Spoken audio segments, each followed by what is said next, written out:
Can you separate the art from the artist? If you know anything about Ezra Miller's off screen troubles, you'll probably need to in order to watch The Flash. And for a while, we weren't even sure that the movie was going to be released, but now it has a firm date. So is this going to be a superhero movie worth going to?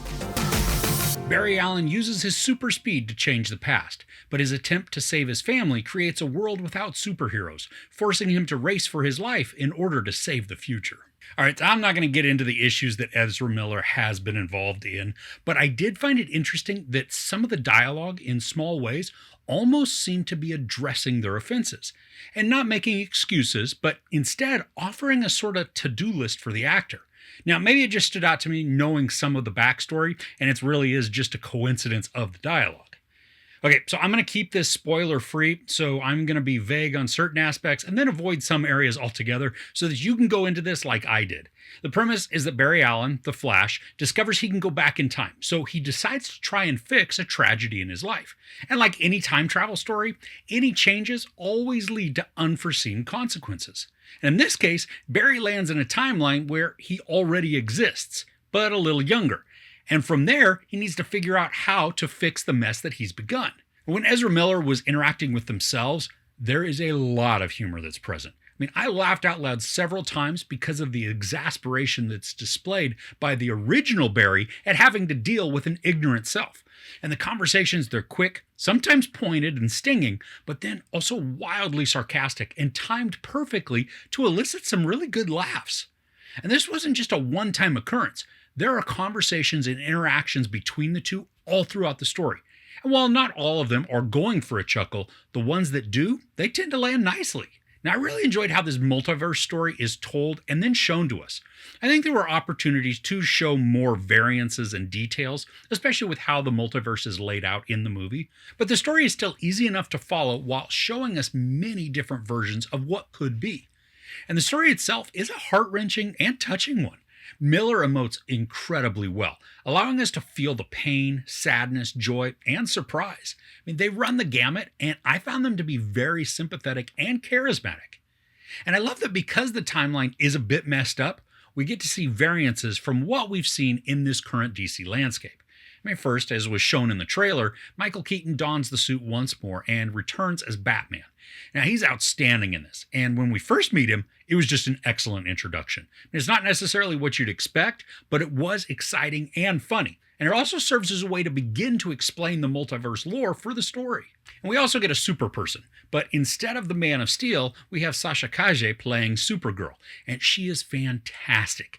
She's vicious and tough, and then we get to see a different side, allowing her to be more nuanced and approachable. I would have loved more with her, but the story does a good job of establishing her as someone who sometimes might need occasional help, and that then raises the stakes in terms of her interactions with the Flash.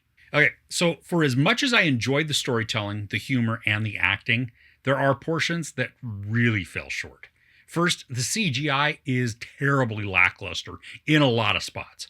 When we see the Flash in the multiverse space, we're shown scenes from his timeline, but these all appear to be computer generated rather than using actual scenes themselves. And in some cases, the imagery looks unfinished, even though the version I saw was the finished version. So many of the faces look just like bad deepfakes, which then, that immediately broke me out of the world. And I knew this was going to be a CGI-heavy story because it's a nature of the character to just have lightning and energy streaks coming off them as they speed around.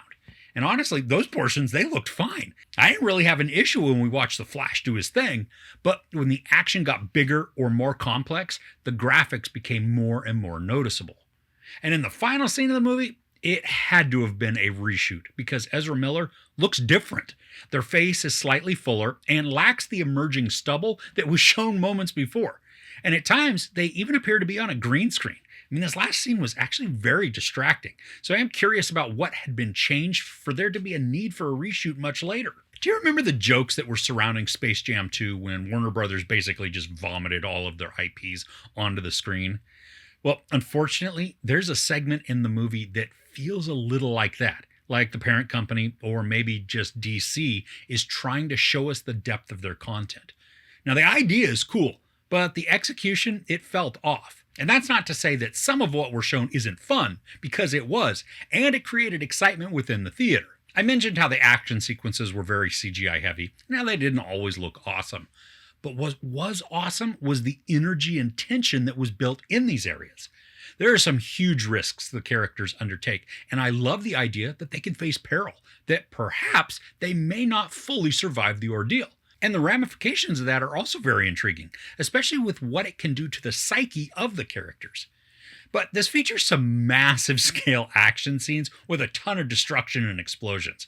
I appreciate too that the fighting is immersive, that it's happening everywhere we look so that we feel like we've been dropped into the middle of that battlefield. And in case you're wondering, there is an absolute ton of slow-mo used in this movie. And for as much as I'm not a fan of that technique, especially when it's used as a gimmick, for this particular presentation, it fits really well and is necessary to just be able to see what the heck the Flash is doing. Otherwise, we'd only see blue or yellow lightning streaking around the screen. That's no fun at all.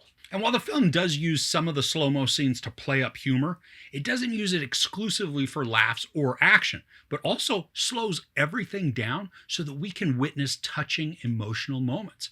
It gives us the pause to feel the sentiments and understand the characters even more. So at the end of this, I had a lot of fun with The Flash. There's a wonderful mix of grief and laughter, with so much of it delivered expertly by Ezra Miller. The story packs in surprises while also telling a very cohesive, understandable, and hilarious multiverse movie. And even though a lot of the CGI leaves a bunch to be desired, the performances and character journey are what make this an enjoyable and memorable watch. There's no sex, some nudity, some profanity, and a ton of violence. I give The Flash 4 out of 5 couches. So have you been excited to see this movie? I mean, honestly, I wasn't, but now I'm so glad that I did see it. But let me know your thoughts in the comments below. If you enjoyed this review, please give it a like. Also, don't forget to share and subscribe. I'm Chris. This is Movies and Munchies. Thanks for couching with me.